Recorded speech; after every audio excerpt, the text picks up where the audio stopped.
story time, guys! Again, there was a famine in the land.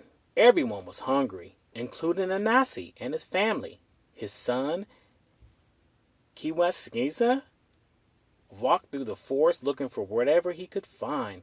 His sharp eyes fell upon palm nuts. They were small, but they were something. He took a big stone and tried to crack one open. But inside of splitting them, when he hit it, the nut went shooting off and fell down a great hole. Kiwutisan examined the opening in the hole, in the ground. It looked like it might belong to a fierce beast, but the pains of hunger were sharper than his fear, and so he jumped down into it. Wow, it was big, and it was deep. He landed at the bottom. A little bruised and a little shaken, he rose to his feet and adjusted his eyes. He had been expecting this. The underground lair was lit by lanterns. In fact, it was not so much a lair as a town, with streets and buildings. But it was empty, or almost. On he wandered, calling out to ask if anyone was there. Eventually, he came to an old woman sitting in a garden. "Hello, good woman," he said. "I come from the land above, where there is nothing to eat. Have you anything down here to fill an empty stomach?" "Certainly, my boy," said the old woman. "Just go into the garden around the back of the house and visit the yam patch. Listen carefully to what the yams say and ignore those that call out, 'Dig me up!' When you hear one that says, 'Don't dig me up,' do dig it up and bring it back to me." Yams, by the way, are a vegetable that looks a bit like a red-skinned potato and are sometimes called sweet potatoes. Kirutisan was a well-mannered boy, and he listened carefully and did exactly as he was told. He went into the garden where the yams were indeed very talkative. Most of them begged him to dig them up, and only one called out in a whiny voice, "Don't pick me up! I don't want to be picked up! I don't want it! Don't pick me up!" And that was the one he picked up and brought back to the old lady, who said, "Now peel the yam, throw away the inside, boil the skin in the pot, and then give it to me." The boy thought that this was a very strange upside-down sort of request, but he did as he was told. He gave the boiled yam skin to the woman, and she commanded, "Now I shall eat my meal, but do not look at me as I eat."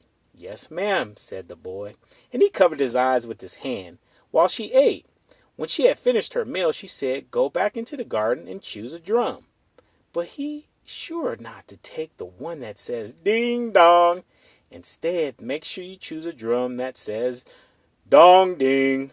Again, the boy did exactly as he was told, and returned with the drum that said, "Dong ding." The old lady said, "Take this drum home. Anytime you feel hungry, just beat it." The boy thanked the old lady and hurried back to his village. He placed the gift in the middle of his hut, with his hungry family gathered all around. Next, he beat the drum, and all such wonderful food appeared.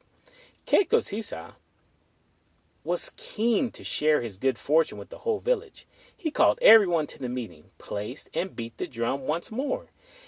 Enough food for a feast appeared by magic. The hungry people ate their fill and sang the praises of Tintutishan. Everyone rejoiced except for one, and that was Anansi, who was jealous of his son's instant popularity.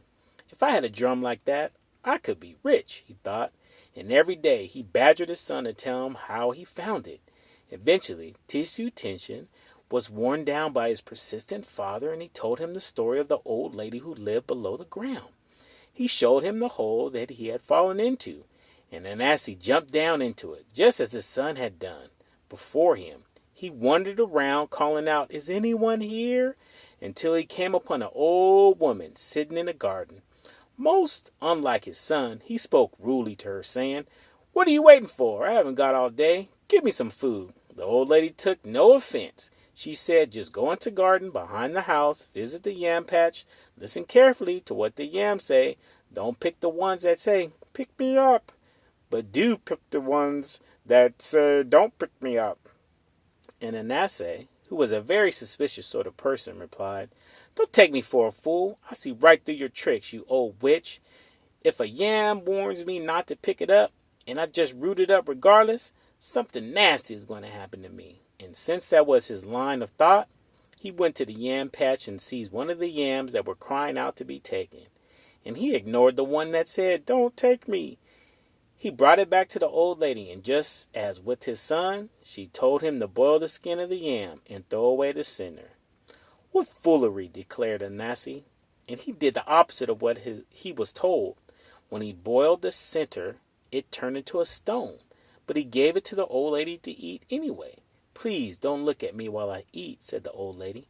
But the arrogant Anansi replied, "I would not want to miss seeing you eat that stone." And he sat and watched while she ate her strange meal. When she had swallowed the stone, the old lady said, "Now go back to the garden, fetch a drum, and be sure to choose the one that says dong ding, not ding dong.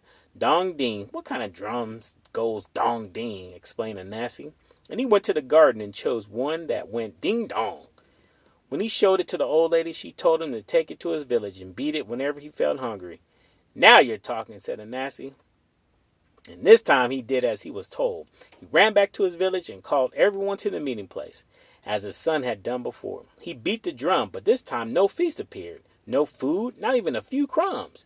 Instead, wild animals came out of the woods, the likes of which the villagers had never seen before, for the magic drum had only just called them into the world.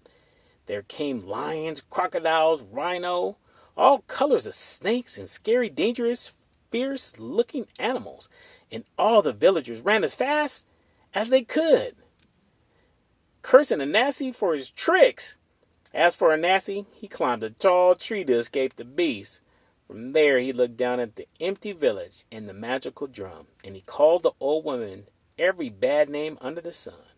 And that's how Anansi was tricked by his own bad temper into bringing snakes and wild animals into the world.